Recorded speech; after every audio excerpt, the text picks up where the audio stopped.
Gold, trusted gold buyers. మీరు తాకట్టు పెట్టిన బంగారాన్ని విడిపించి ఈ రోజు ఉన్న మార్కెట్ ధరకు కొనబడను.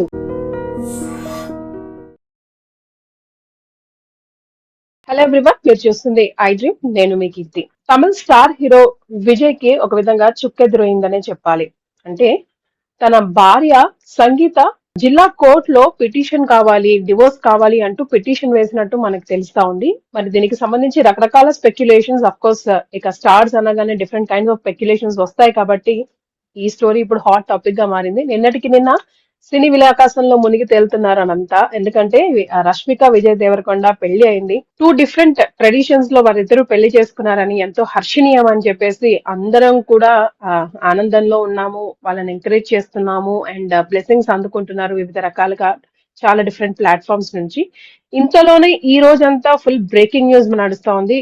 విజయ్ కి సంబంధించి తమిళ స్టార్ హీరో విజయ్ అందరికీ చాలా సుపరిచితులే. పార్టీ ఇప్పుడిప్పుడే పెట్టారు. ఈ సందర్భంగా ఇలా జరగడం చాలా డిసప్పాయింట్మెంట్ కి గురి చేసిందని చెప్పొచ్చు. అయితే ఎందుకు భార్య విడాకులు కావాలంటూ జిల్లా కోర్టులో పిటిషన్ దాఖలు చేసింది, అసలు ఈ హోల్ సినారియోని ఏ విధంగా చూడాలి? స్పీకర్ నళిని గారు నాతో పాటు జూమ్ కాలేజ్ జాయిన్ అయినారు, ఆవిడ అడిగి తెలుసుకుందాం. నమస్తే మేడం. నమస్తే అండి కీర్తి గారు. నమస్తే. ఎస్, నళిని గారు మీ దాకా విషయం వచ్చే ఉండుంటుంది. తమిళ స్టార్ హీరో విజయ్ గారి భార్య జిల్లా కోర్టులో డివోర్స్ కావాలంటూ పిటిషన్ దాఖలు చేశారు. దానికి సంబంధించిన రకరకాల స్పెక్యులేషన్స్ వస్తా ఉన్నాయండి. అంటే వివాహేతర సంబంధం దీనికి కారణమని, లేకపోతే ఇంట్లో డిస్టర్బెన్సెస్ వీటికి కారణమని. 1999 లో వీరి మ్యారేజ్ జరిగిందండి. 2021 నుంచి అనుకుంటా ఆల్మోస్ట్ వారు మానసికంగా వేరువేరుగా ఉంటున్నారు. మనస్పర్ధాల కారణంగా మేము ఆల్రెడీ వేరువేరుగా ఉంటున్నాము. దానికి గల కారణాలు అనేకం ఉన్నాయి. నాకు చాలా చాలా థ్రెట్ ఉంది వారితో, లేదంటే హెరాస్మెంట్స్ ఉన్నాయి ఆయనతో, అందుకే నేను విడాకులు కోరుకుంటున్నాను అన్నట్టుగా మనకి ఇప్పటి వరకే అందిన సుమారు సమాచారం. మీ దగ్గర ఉన్న సమాచారం ఎక్స్ప్లెయిన్ చేయండి మ్యామ్. అవునండి, నేను కూడా చదివానండి. దీనికి సంబంధించిన న్యూస్ ఇప్పుడే చూసి చాలా అంటే ఆశ్చర్యానికి గురయ్యాను.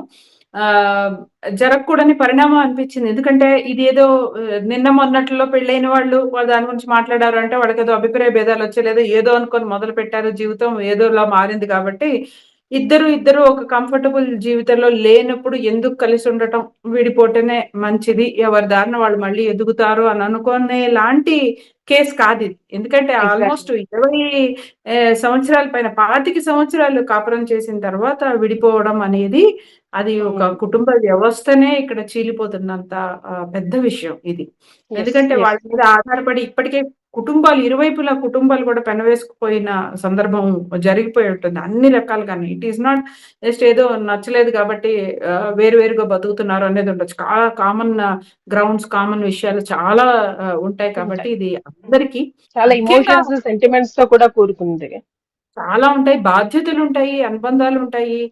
ఒకరితో ఒకరు అంటే వీళ్ళకి సెకండరీ, అంటే వీళ్ళు ప్రైమరీ అని అనుకుందాం, అంటే భార్యాభర్తలుగా. కానీ ఇటువైపు వారు అటువైపు వారు కూడా సెకండరీ రిలేషన్షిప్స్. వాళ్ళు కూడా ఇన్ని సంవత్సరాల్లో అసలు చాలా గాఢమైన బంధాలు అందరికీ ఏర్పడి ఉండుంటాయి కదా.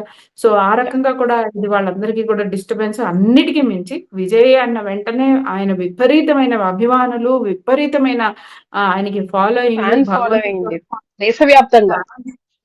ఇప్పుడు వాళ్ళ కుటుంబ సమస్యగానే వాళ్ళు ఇదంతా ఫీల్ అయ్యే పరిస్థితి ఉంటుంది మాట ఇలాంటివి. సో ఒక్కొక్కసారి ఏంటంటే ఒకటి సమస్య ప్రపంచ సమస్య అయిపోతుంది. కొంతమంది అంటే ప్రపంచ సమస్యలు వాళ్ళ సమస్యలు అవుతాయి. కానీ ఆ ప్రపంచ సమస్యలు తన సమస్యలుగా ఒక పార్టీ పెట్టి తనేదో మంచి చేయాలి అని ప్రయత్నిస్తున్నట్టుగా మనకి ఇప్పుడు విజయ్ ఏదైతే టీవీకి అని తను ఒక పార్టీ పెట్టి మరి ముందుకు అడుగులు వేస్తున్నారు కదా. సో ప్రపంచ సమస్యలు తన సమస్యలుగా తీసుకొని ముందు అడుగులు వేస్తున్న సందర్భంలో ఇప్పుడు ఆయన సమస్య ఆయన అభిమానుల యొక్క ప్రపంచాన్ని కుదిపి వేసేలాగా జరిగింది ఈ పరిణామం. అంతే కదండి, అందుకే నేను ఇంట్రడక్షన్ లోనే చిక్కెదిరైంది అని చెప్పాను. ఎందుకంటే సంథింగ్ న్యూ బిగినింగ్ అని అనొచ్చు.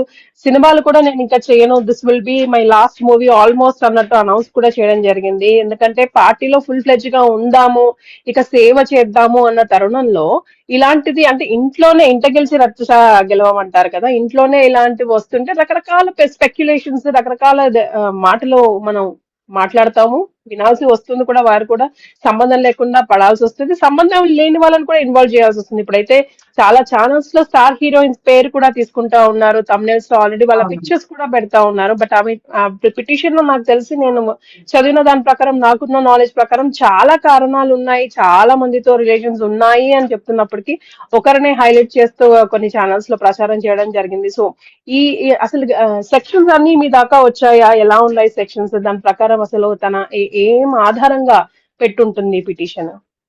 అదేనండి. విడాకులు దాంట్లో ఇప్పుడు 2 పెట్టినట్టు కనిపిస్తుంది. ఒకటి ఇన్ఫిడెలిటీ, అలాగనే తన పట్ల క్రూరంగా ప్రవర్తిస్తున్నట్లుగా కూడా 2 అంశాలు వాళ్ళు చూపించడం జరిగింది. అంటే వివాహేతర సంబంధం ఒకటి, తన పట్ల క్రూరంగా వ్యవహరిస్తున్న సందర్భం అని 2గా. కాబట్టి ఇది ఏదో దీని వెనకాల ఒక, అంటే విజయ్‌ని కొంత నెగెటివ్‌గా, అంటే ఈ వ్యక్తి మీరనుకుంటున్నట్టుగా దేశోద్ధారకుడేం కాదు. ఇతనుకుండే ఆహ్, ఆహ్, ఏవైతే వీక్‌నెసెస్ ఉన్నాయో పర్సనాలిటీ పరంగా, అవి ఉన్నాయి అని ప్రపంచానికి చాటి చెప్పాలని నిర్ణయించుకున్నారు. తన భార్య గానియండి, భార్య తరపు లాయర్‌లు గాని. అది మాత్రం క్లారిటీ ఇక్కడ అర్థమవుతుంది. ఎందుకంటే కానీ ఇప్పుడు తనకు ఆ డిస్టర్బెన్సెస్ రావడానికి గల కారణాలు కూడా ఏమైనా ఉండాలి కదా? ఎందుకంటే ఫేక్ గా, ఉండాలి. లేక్ గా, వీక్ గా అవునండి. ఎవరు కూడా ఇంత పెద్ద ఆరోపణలు అంత పెద్ద స్టార్ పైన కూడా అంత ఈజీగా చాలా. చేయకపోవచ్చు. సో అవును. ఇప్పుడు విజయ్‌కి సంబంధించి ఇది రాజకీయ కోణం కూడా ఇందులో ఉందా? లేదా నిజంగానే పర్సనల్ థింగా అనేది కొద్ది రోజుల్లో ఎట్లైనా తెలుస్తుంది మనకి. కాకపోతే ఏమవుతుందంటే అండి, ఈ వీళ్ళ జీవితాలు ఇంత వయసొచ్చిన తర్వాత, ఈ ఈ ఈ స్థాయికొచ్చిన తర్వాత వాళ్ళకంటూ వాళ్ళ వ్యక్తిగత జీవితాలని చాలా దాటేసుంటారు వాళ్ళు. అంటే వాళ్ళ జీవితం కానీ, వాళ్ళ ఆలోచన గాని, వారి నిర్ణయాలు కానీ, వాళ్ళ సంపాదన గాని అంతా గూడా వాళ్ళ ఫ్యాన్స్, వాళ్ళని నమ్ముకున్న వాళ్ళు, వీళ్ళ మీద ఆధారపడి ఇట్లా స్ప్రెడ్ అయిపోతుంటుంది జీవితం. సో, ఇలాంటి ఒక జీవితాన్ని ఆయన ఎంచుకోవడం అనేది అసలు భార్య అంగీకారంతో ఎంచుకున్నారా? లేకపోతే ఈ "అన్నా నువ్వే రావాలి, నువ్వే కాపాడాలి, నీ వల్లే అవుతుంది" అనే ఒక అంటే తన్ని నమ్ముకున్న వాళ్ళకి న్యాయం చేయాలి అనే దీంట్లో ఆయన నిర్ణయం తీసుకున్నారా? ఇందులో భార్య సహకారం కూడా, అంటే భార్య సహకారం ఉండాలి, భార్య ఒప్పుదల ఉండాలి. ఇప్పుడు ఆయన అలాంటి ఒక సామాజిక జీవితం, ఇప్పుడు మీరన్నారు ఎంత పెద్ద స్టార్, ఎంత పెద్ద లైఫ్ అది పెద్ద bigger than larger than life life విషయం కదా వాళ్ళది. అది ఎగ్జాక్ట్లీ. అందులో ఒక చరిష్మా ఎంతకి ఎప్పటికి స్టైల్, ఫాలోయింగ్ ఇదంతా ఒక ఉండే జీవితం అది. మొత్తం బ్యూటీ అండ్ మనీతో ఉండే జీవితం. సో, అలాంటి ఒక జీవితంలోంచి మళ్ళీ మొత్తం రోడ్ షోస్, చెమటల మధ్యలో వెళ్ళడం, రోజుల తరబడి ఇంట్లో నుంచి వెళ్ళిపోవడం, రాజకీయ నాయకులుగా వెళ్ళడం, 10 రకాల విషయాలు పట్టించుకోవడం, ఇలాంటివన్నీ లాంటి ఒక జీవితానికి తన భార్య కూడా అసలు ఒప్పుదల ఉన్నదా? లేదా? అనే దగ్గర నుంచి భేదాభిప్రాయాలు రావడం అనేది ఈ కేసులో మనం చాలా క్లియర్‌గా చూడవచ్చు. అంటే కేవలం భేదాభిప్రాయాలు రావడానికి చాలా చాలా స్కోప్ ఉన్న ఒక అంశం ఇది. ఎందుకంటే ఆమె ఇష్టం కదా! ఆమె లైఫ్ ఆమె ఎలా అయినా ఊహించుకోవచ్చు. అందులో హీరోని పెళ్లి చేసుకుంటున్న సందర్భంలో నా జీవితం ఇలా ఉంటుంది అనే ఒక ఆలోచనతో కూడా ఆమె చేసుకొని ఆలోచన ఉంటుంది. ఉంటుంది. తనకి అవునండి. పూర్తిగా భిన్నంగా అసలు వేరే రకంగా వెళ్తుంటే తనకి ఒప్పుకునే హక్కు ఎంతుంటుందో, ఒప్పుకోకూడని హక్కు ఒప్పుకోలేని హక్కు కూడా తనకి ఉంటది. అది పూర్తిగా వాళ్ళ విషయం. సో, అదే కారణమైయుంటే మాత్రం మా మధ్య భేదాభిప్రాయాలొచ్చి మేమిద్దరం మా జీవితంలో వేరు వేరు బాటల్లో నడుస్తున్నాయంటూ జనరల్‌గా ఒక పడికట్టు స్టేట్మెంట్స్ ఉంటాయి కదా! ఈ సెలబ్రిటీస్ ఆహ్, లైఫ్ లో. విడాకులు ఇచ్చేటప్పుడు సోషల్ మీడియాలో కొన్ని పడికట్టు స్టేట్మెంట్స్ ఉంటాయి. We have found our paths differently. Please respect our privacy అని చెప్పి ఇద్దరు గూడా ఒక స్టేట్మెంట్, ఒకటే ఇలాంటి స్టేట్మెంట్‌లు ఇద్దరు సోషల్ మీడియాలో పెట్టి డైవోర్స్ తీసుకోవడం అనేది చాలా కేసుల్లో చూస్తున్నాం. ఎప్పుడూ పర్సనల్‌గా భేదాభిప్రాయాలు మాత్రమే ఉన్న సందర్భంలో. కానీ ఇక్కడ ఆమె 2 పెద్ద ఎలిగేషన్స్ వేశారు. ఏంటి అంటే ఒకటి తనకి చాలా మందితో ఆహ్, వివాహవేతర సంబంధం ఉంది అని చెప్పడం. అది క్యారెక్టర్ మీద పెద్ద మచ్చ. పైగా వివాహేతర సంబంధం అంటే కూడా ఏమవుతుందంటే, సినిమా వాళ్ళు అని కొంత డిస్కౌంట్ ఇచ్చేస్తారు చాలామంది. ఆ సినిమా వాళ్ళకి ఇవన్నీ మామూలేలే అనో, సినిమా వాళ్ళు చాలా మందితో క్లోజ్‌గా ఉంటారనో, ఇవన్నీ చాలా చోట్ల జరుగుతూనే ఉంటాయనో డిస్కౌంట్ క్వైట్ ఇచ్చేస్తారు. కామన్ గా తీసుకుంటూ ఉంటారు. తీసుకుంటారు కొంతమంది. ఆ డిస్కౌంట్ కూడా ఇవ్వకుండా ఇంకొక పెద్ద పాయింట్ యాడ్ చేశారంటే, నా పట్ల కూడా క్రూరంగా బిహేవ్ చేస్తున్నారు అని. సో, ఇన్‌హ్యూమన్‌గా బిహేవ్ చేస్తున్నారు. అంటే ఇక్కడ ఎమోషనల్ అబ్యూజ్ కావచ్చు, ఫిజికల్ అబ్యూజ్ అనేది మనకెక్కడా లేదు కాబట్టి, ఫిజికల్ అబ్యూజ్ అంటే మళ్ళీ వాళ్ళు అవన్నీ ప్రొడ్యూస్ చేయాల్సి ఉంటుంది సాక్ష్యాధారాలు. లేకపోతే అటాక్ ఏమైనా జరిగిందా? ఫిజికల్‌గా అబ్యూజ్ చేశారా లేదా? ఎమోషనల్ అబ్యూస్ గాని, నెగ్లెక్ట్ గాని అంటారు. అంటే భార్యని భార్య స్థానంలో చూడకుండా పిల్లలకు కావాల్సిన సమయం కానివ్వండి, ఆర్థిక పరమైన విషయాలు కానివ్వండి, లేకపోతే హ్మ్. మోరల్ విషయాల్లో గాని తగినంత కేర్ మరియు వాల్యూ ఇవ్వకపోవడం నెగ్లెక్ట్ కిందకొస్తుంది. సో, ఈ యెస్. నెగ్లెక్ట్ చేసినా కూడాను ఈ ఆధారాలుగా ఆమె విడాకులనేది ఇక్కడ అడిగిందని, అయితే ఇందులో క్లియర్ ఎజెండా క్యారెక్టర్ మీరేదైతే భగవంతుడు మమ్మల్నొచ్చి కాపాడతాడని అనుకుంటున్నారో అలా ఏమి కాదు. He is also having A weakness. ఒక ఆడదానికి అన్యాయం చేశాడనే ఒక యాంగిల్ ఈ ఈ ఎలిగేషన్స్‌లో కనిపిస్తోంది. ఇది ఉద్దేశపూర్వకంగా చేశారని అనడం లేదు. But this is a learning. మనం అవునన్నా, కాదన్నా ఇలాంటిది ఇంకిప్పుడు ఇదొక అంటే ప్రతిపక్షాల వాళ్ళకి ఆల్రెడీ ఒక పాయింట్ వచ్చేసిందనే జెప్పాలి. యెస్. ఆల్మోస్ట్ 2021 నుంచి కూడా వాళ్ళు ఇద్దరు విడివిడిగా ఉంటున్నారు కాబట్టి వీటన్నిటికీ ఆజ్యం పోసినట్టు కూడా అవుతుంది. అయితే అసలు కారణాలు ఏంటి అన్నది అఫీషియల్ గా డిక్లేర్ చేస్తే తప్ప విజయ్ గారు గానీ లేకపోతే వారి ఫ్యామిలీస్ ఇరువురి ఫ్యామిలీస్ నుంచి ఎవరైనా వచ్చి డిక్లేర్ చేస్తే గానీ మనకి ఏ విషయాలు తెలీదు. అప్పటి వరకు స్పెక్యులేషన్స్ లాగానే ఉండేద్దాం. బికాస్ పిటిషన్స్ ఆల్రెడీ మీడియాలోకి వచ్చింది, తను పెట్టింది కాబట్టి ఈ రోజు మనము దాని గురించి డిస్కస్ చేసే అవునండి. అవకాశం వచ్చింది నళిని గారు. థ్యాంక్ యూ ఇందాక సో మచ్. ఒక ప్రశ్న అడిగారు. చాలా మందిని అని ఆవిడ రాసారు. కానీ మీరు ఇందాక మా మాట అన్నారు. ఒకరి పేరు మాత్రం బాగా కనిపించేస్తోంది ఆల్రెడీ. యా యా ఒక యా ఒక హీరోయిన్ పేరనేది ఆల్రెడీ చాలా ఛానెల్స్ ఆ ఫోటోలు పెట్టేసి, కామన్ ఫోటోలు పెట్టేసి అంటే వాళ్ళిద్దరుకి సంబంధించి అనేకమైన హిట్ సినిమాలు ఉండటం కారణం ఒకటవుతుంది. రెండోదేంటంటే ఇక్కడ బాధాకరం ఇంకొక హీరోయిన్ ఎవరైతే ఆమె ఇంకా అవివాహిత అవ్వడం ఈజీ టార్గెట్ అయిపోతుంది. అదే అయిపోతుంది. వివాహిత అయ్యుంటే అంత తొందరగా ఒక రాయి ఎయడానికి ఆలోచిస్తారు. ఆమె అవివాహిత మహిళ అవ్వడం వల్ల చాలా మందేంటంటే అనేక మందితో అతనికి వివాహేతర సంబంధాలున్నాయని భార్య ఇచ్చిన కంప్లెయింట్‌లో ఉన్నా, చాలా మంది ఆల్రెడీ ఒక పాపులర్ హీరోయిన్‌తో ఉన్న ఫోటోలన్నీ వేసేసి ఆ కారణంగానే అని చెప్పకనే చెప్పే ప్రయత్నం చేస్తున్నారు. కానీ ఇది మళ్ళీ ప్రాబ్లమ్ అవుతుంది. ఒకవేళ అది కాదు అన్న పక్షంలో మళ్ళీ వీళ్ళందరి మీదట అనవసరంగా పరువు నష్టం పడే అవకాశాలుంటుంది చేయాల్సొస్తుంది. గాబట్టి, మనం ఎవరమైనా ఒక రూఢి లేనిదే మనం గ్యారంటీగా చెప్పలేము. అందులో అది ఎలాంటి బంధం మనకి తెలీదు. స్నేహ బంధమా అవ్వచ్చు, కేర్ తీసుకోవచ్చు. అందులో మనము ఇంతకు పూర్వం ఇలానే సినిమా ఫీల్డ్ నుంచి రాజకీయాల్లోకొచ్చిన వాళ్ళలో కూడా చూసాం మనం. అంతకుముందు యెస్. వాళ్ళకి ఒక యెస్. వైవాహిక జీవితం ఉన్నా కూడాను, ఇలాంటి ప్రజా జీవితంలోకొస్తున్నప్పుడు భేదాభిప్రాయాలు రావడం, తద్వారా అది అనేకమైన ఇతర భేదాభిప్రాయాలకు కూడా దారితీయడం, పూర్తిగా ఒకరి జీవితంలో ఒకరు ఉండలేని పరిస్థితులకు రావడం, వాళ్ళు యెస్. విడిపోవడం, ఆ తర్వాత ఇంకో స్త్రీ వాళ్ళ జీవితంలోకి రావడం. అలాంటప్పుడు ఈ స్త్రీ కారణంగానే ఆమె విడిపోవాల్సొచ్చింది అనేవి ఇవన్నీ డాట్స్ అండి. మనకి డిఫరెంట్ డాట్స్ కనిపిస్తుంటాయి గదా! మనం కరెక్ట్. తగినట్లుగా చేసేసుకుంటాం. ఎప్పుడైతే ఇద్దరిలో ఎవరో ఒకళ్ళో లేకపోతే ఇద్దరిలో ఎవరో ఒకళ్ళు చెప్పినా మళ్ళీ వాళ్ళు వాళ్ళ వెర్షనే చెప్తారు. ఇద్దరు వచ్చి ఇది మా ప్రాబ్లము. అందువల్ల మేము విడిపోయామని ఓపెన్‌గా చెప్తే తప్ప వేటికి ఎండింగ్ ఉండదు. ఇది ఎవరి యెస్. అన్ని ఆహ్, కామాలే ఇంకా. క్రియేటివిటీ అన్ని తగ్గట్టు వాళ్ళు పాయింట్సే అవన్నీ అల్లేసుకుంటూ కామాలు. ఉంటారు.